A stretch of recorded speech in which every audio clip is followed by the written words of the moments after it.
Куда валить из брокера ВТБ мои инвестиции? Этот вопрос стал сегодня как никогда актуален, потому как банк ВТБ попал под санкции, в связи с текущими событиями, о которых, я думаю, вы тоже знаете, что происходит и как это называется. ВТБ не стал исключением. Ряд российских банков, такие как Сбер, Открытие, ВТБ и другие еще какие-то банки, как минимум один, попали под санкции, заморозились активы наших там клиентов, можно так это назвать. Короче, давайте прочитаем новость. Приостановлены операции по фондам с иностранными ценными бумагами внутри брокера ВТБ инвестиций и конкретно управляющей компании ВТБ Капитал. В настоящий момент в связи с наложением на ВТБ санкций часть операций, касающихся расчетов в валюте, недоступна, в частности покупка и продажа валюты и иностранных ценных бумаг, вывод валюты с брокерского счета в другой банк, маржинальный вывод средств под залог ценных бумаг, приостановленная операция по фондам с иностранными ценными бумагами. Доступен вывод валюты с брокерского счета на счет банка ВТБ, откуда ее можно снять в отделениях банка или через банкоматы. Скорее всего, в банкоматах вообще вы ничего не найдете, может быть, только в Москве, разве что, потому что в Питере даже не в условиях такой обостренной ситуации, как сейчас, под санкциями и так далее, мало того, что люди ринулись, в принципе, искать банкоматы с валютой, их было очень мало, когда я снимал несколько месяцев назад, тоже искал в условиях, казалось бы, нормальной ситуации, их тогда уже не было, сейчас тем более, то есть деньги, если и получится получить в валюте, в долларах, наверное, более актуально, можно будет только через отделение ВТБ. Благо у меня оно тут рядышком с домом открылось не так давно, возможно, скоро и закроется, поэтому нужно успеть достать оттуда деньги. Перевод ценных бумаг иностранных эмитентов к другому брокеру тоже можно по поводу этого обратиться к управляющей компании ВТБ. Короче, все хреново с этим брокером, нужно думать, куда бы переходить дальше. Если вы все-таки намерены продолжать заниматься инвестициями, для долгосрочного инвестора даже такие потрясения, как мне кажется, не должны быть такой конечной, финальной точкой в ваших целях, в ваших каких-то стремлениях, по накоплению капитала, будь то какие-то пенсионные планы, или накопления краткосрочные, неважно. У нас есть все пока что возможности для того, чтобы риски свои минимизировать. Почему брокера ВТБ выбирали раньше? Я тоже ряд видеороликов снимал на своем канале про то, какой плохой ВТБ, про то, какой хороший ВТБ. В последние несколько месяцев они достаточно много и хорошо поработали со своим приложением, много улучшений внедрили для пользователей, для клиентов, что было очень круто, классно, но ввиду текущей ситуации это все, можно сказать, обнулилось, просто как об стенку. И я не буду говорить про перевод накоплений ваших ценных бумаг, активов, которые есть и куплены на счетах брокера ВТБ. Пока что не изучал этот вопрос, не знаю. Если вы в курсе, пишите, как это делается в комментарии под этим видеороликом. Я лишь хочу предложить вам альтернативу, варианты, к какому брокеру еще можно обратиться, чтобы разместить либо старые активы перевести к нему, опять же, и продать их через него, если через ВТБ это сделать не удастся по каким-то причинам, возможно, всякое сейчас, тут такая ситуация накаленная достаточно, либо тот брокер, на который вы перейдете и уже будете покупать дальнейшие покупки, совершать через него, будь то российские какие-то акции, хотя это сейчас очень такая нестабильная история, мало того, что российский рынок всегда был достаточно волатильным, и таким нестабильным, и в том числе касательно дивидендов и их выплат, стабильности выплат дивидендов. В том числе рынок развивающийся, потому что страна все-таки страна развивающаяся, Россия. Давайте рассмотрим, какие у нас есть альтернативные варианты по брокерам. Самое, что, наверное, простое приходит на ум, это, конечно же, Сбербанк. Да, наверное, Сбербанк, у них достаточно большой объем брокерских счетов, открыт на данный момент, комиссии привлекательные, 5 сотых, да, по-моему, 5 сотых или 6 сотых за покупку, за продажу активов, но есть сразу же подводный камень. Сбербанк тоже попал под санкции. Руководство Сбербанка, Греф в частности, утверждает, что все там окей, никаких проблем не будет с деньгами, с выводом, с сохранностью денег на счетах клиентов и так далее, и так далее. Но верить мы этому, конечно же, не будем, надеюсь. Я Сбером практически вообще не пользуюсь, у меня никаких денег на счетах Сбербанка не размещено. Я не доверяю этому банку. Не знаю, возможно, санкции были введены для того, чтобы ударить, в отношении Сбербанка, естественно, имеется в виду, для того, чтобы ударить по большому количеству счетов клиентов. Да, это так, безусловно, Сбербанка пользуется достаточно много людей. Слава богу, я не в их числе. Сбербанк отпадает.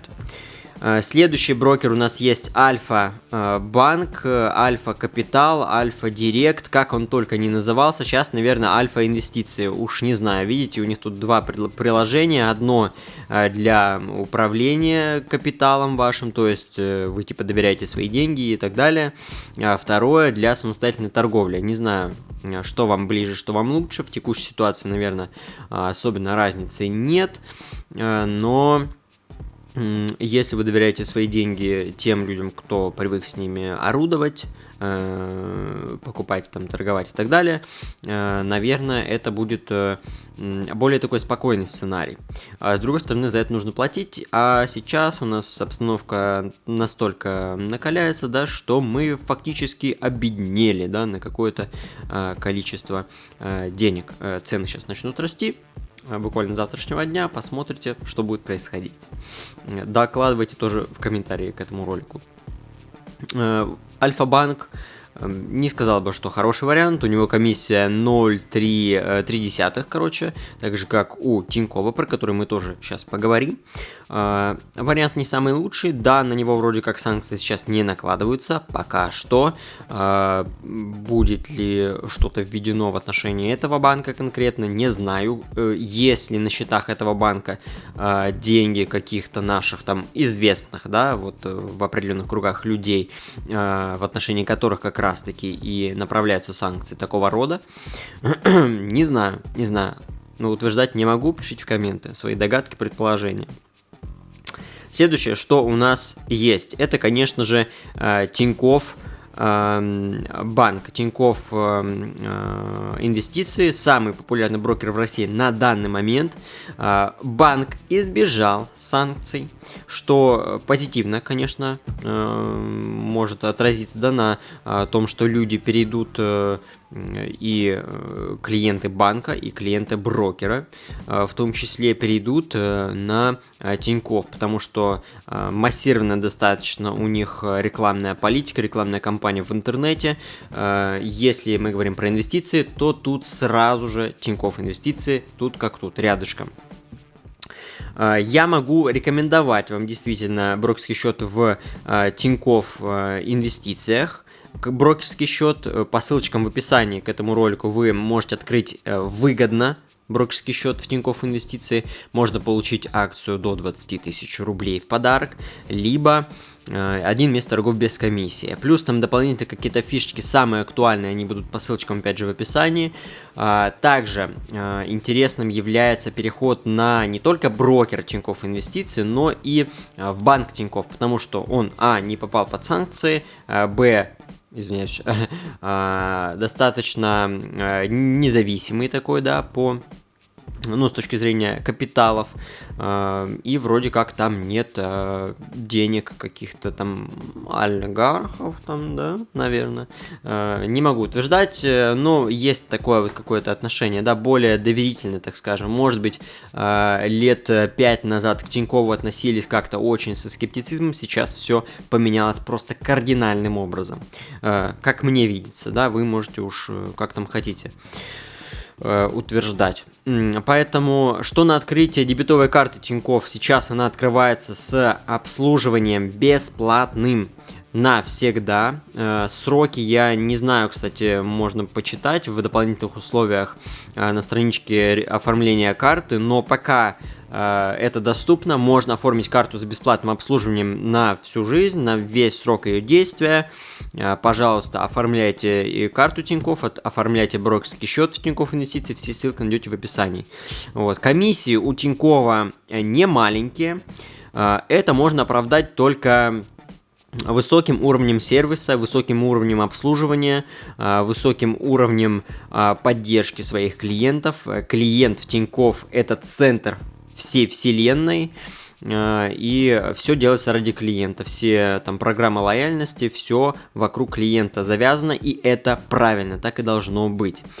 Приятным моментом является то, что если у вас достаточно крупные объемы капитала, и вы готовы их перевести из ВТБ того же самого, да, на счета Тинькофф, если у вас больше 2 миллионов, то комиссии будут не такие уж и большие, не 0,3, как в Альфа-банке за операцию покупки либо продажи, а уже там какие-то меньше цифры, 0,25, что-то такое, там 0,025, не помню конкретно какие цифры, короче, достаточно снисходительные такие эти ставки за сделки, поэтому можно рассмотреть. Я сам являюсь активным клиентом Тинькофф Инвестиции, покупаю и в том числе все российские акции, которые у меня есть на данный момент, которые просели, как и у всех, абсолютно у всех на данный момент, кто не шортил, а шорт отключали, поэтому навряд ли вы вышли в плюс, тот, кто шортил российские акции. Поэтому, да, вот весь российский портфель у меня, конечно же, находится в красной зоне, все просевшее, и все это в Тинькофф. На ВТБ у меня нет ничего, по-моему, даже в рублях на данный момент. Поэтому могу смело рекомендовать Тинькофф. Какие варианты еще есть? Есть еще открытие, но, насколько я помню, открытие тоже попадает под санкции. Вот, поэтому его не могу рекомендовать. У меня, конечно, есть и брокерский счет в открытии инвестиций. Они проводили не так давно акцию, где можно было заработать какую-то копеечку на том, чтобы купить фонды открытия, вот на российские акции. Я купил этот фонд в ожидании восстановления. У нас вот эти события текущие совершились, и, конечно же, я не дождался. Дождусь ли вообще, не знаю, потому что ликвидность по вообще торгам на открытие брокера не такая уж большая, очень мало клиентов у них здесь, очень мало людей, в принципе, этими фондами владеет. Сомневаюсь, что будет достаточно быстрое восстановление российского рынка, а у меня как раз-таки фонд на российские акции, не знаю вообще, что с ним делать, деньги зависли, санкции будут, смогу ли их вывести, не знаю, но стараюсь не унывать. По комиссиям у открытия вообще даже не знаю, я покупал, совершал все сделки только в рамках акции, поэтому не подскажу. Те, кто пользуется на постоянке, пожалуйста, можете рассказать в комментариях. И еще один интересный вариант брокерского счета – это БКС. Я вот сейчас даже не буду открывать БКС, потому что я просто не смогу зайти в это приложение. У меня есть брокерский счет в БКС, я его достаточно давно открывал и сразу же закрыл, потому что мне не понравилось, как они долго обрабатывали пополнение и вывод счет со своего вот этого брокерского счета, поэтому я его как-то не рассматривал. Но есть приятный момент в отношении БКС инвестиций, у них комиссия 1/10 на данный момент, и, по-моему, сейчас до каких-то дат у них даже действует торговля без комиссии, насколько я помню, да? Поправьте в комментариях, кто знает лучше, чем я на данный момент. Вот, поэтому брокер достаточно интересный. В отношении брокера БКС и, по-моему, даже банк БКС тоже у нас существует уже. Он под санкции никакие не подпадает, что является достаточно хорошим подспорьем для выбора БКС в качестве брокера, в том числе. Комиссия достаточно низкая, санкциям он не подвержен, никаких ограничений пока что нет. И еще у БКС есть выходы на американские биржи NASDAQ и NYSE. Опять же, если мне не изменяет память. Также хочу сказать и отметить, что брокерских счетов у вас может быть просто бесконечное количество. Можете у всех на самом-то деле этих брокеров, перечисленных сейчас, открыть брокерские счета. Рекомендую присматриваться к тем акциям, которые проводит брокер. Вот открытие сейчас проходит акция, там какая-то, можно было купить фонды какие-то облигационные, по-моему. Не знаю, расскажите, кто принимал участие, как там сейчас они поживают, эта акция. Вообще, в принципе, эти фонды упали, не упали, не знаю. Акции, следите за акциями, открывайте брокерские счета там, где вы считаете нужным, смотрите на новостной фон, потому что сейчас очень много от этого зависит. Все те банки, которые сейчас у нас вот продолжают свою работу, тоже как они будут, насколько они будут хорошо себя чувствовать, тоже зависит от санкций дополнительных, от внедрения уже озвученных санкций, поэтому держите ухо востро. Можно бежать из ВТБ инвестиций смело, потому что ничего хорошего не планируется в ближайшее время, во всяком случае. Я буду стараться выводить деньги свои с брокерского счета в ВТБ инвестиции. Доллар я уже вчера подал заявку на вывод. В евро тоже подал заявку на вывод. Активы какие-то продавать пока что не буду.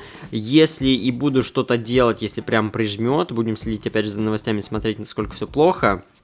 Если прижмет, буду производить операцию перевода активов с ВТБ инвестиций от этого брокера куда-нибудь к Тинькову. Скорее всего, к Тинькову буду переводить, не знаю, посмотрим.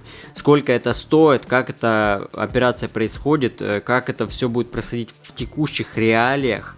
Сам не знаю, загадывать не могу, самому интересно, буду разбираться сам, транслировать это вам, рассказывать, делиться своим опытом. В принципе, все. Выпуск на этом завершен. Следите за новостями, пишите, что новенькое происходит в наш чатик в Телеграме. Ссылочку опять же оставлю тоже в описании. Присоединяйтесь к нам. Будем вместе делиться, следить за новостями текущими в рынке инвестиций на фондовой бирже, да, среди российских наших акций, что тоже немаловажно, да, для наших инвесторов, потому что очень много людей, местных патриотов, не побоюсь этого слова, да, покупали российские акции, либо только российские акции, кто-то покупал их на ИИС, и так далее, и так далее, и так далее. Все, всем счастливо, удачных инвестиций желать не буду, потому что навряд ли.